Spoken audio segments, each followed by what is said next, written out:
Tebow has been cut from the Jaguars, squashing his hopes of transitioning from washed-up NFL QB to NFL tight end. It may have not worked out for Tebow, but here are 5 players that switched positions to succeed in the NFL. Julian Edelman is first on my list and definitely one of the bigger switcheroo success stories. He was mainly a quarterback at Kent State, but he did wear a few different hats in college. In 2009, he was drafted by the Patriots and quickly became a standout stud on kick and punt returns. Edelman is one of the many unknown guys that became stars in the Belichick system. Jules became Tom Terrific's favorite target, and the Patriots even used his old faithful throwing arm and trick plays during the playoffs. Hell, he even won a Super Bowl MVP. So whether or not he was asked to switch positions, I think he made the right choice.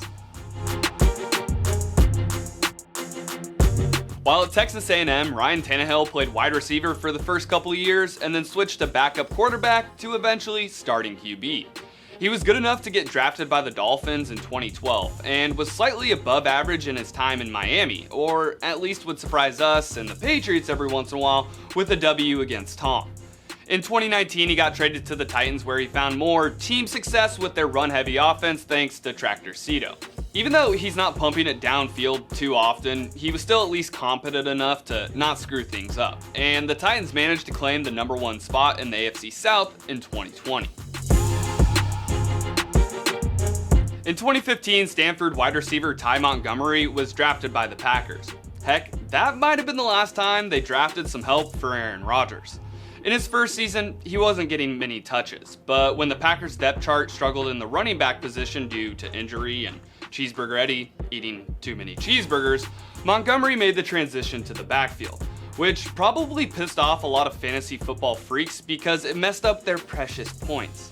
Anyways, Montgomery had a pretty good year at running back. He averaged around 6 yards per carry for the season and added a receiving catalyst out of the backfield for Green Bay. In his time at Virginia Tech, Logan Thomas threw for 9,000 yards. But when he got drafted to the Cardinals, he was definitely more low-key than hokey. Since he was 6'6" and super athletic, it made sense to put Thomas in a position to receive the ball. With the Bills, he became a tight end, but not without an ungraceful transition period. He had to learn how to block and catch, something Tebow couldn't figure out. He was mediocre at the position until his breakout year in 2020 with the Washington football team, where he hauled in 72 receptions and scored 6 tutties.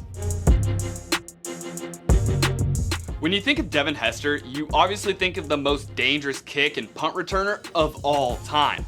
But in 2006, the Bears actually drafted him as a cornerback out of the U.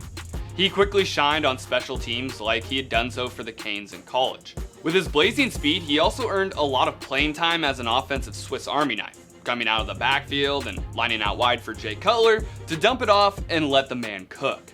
Devin Hester practically holds every kick and punt returning record, and his yards there easily outweigh the production on offense. I'm glad he made the switch and got the ball in his hands, because when he did, it was electric. Who are some players in the league right now that you think would be better at a different position? Let me know in the comments below. I'm Riley Winn with Jukes. See you on the next one.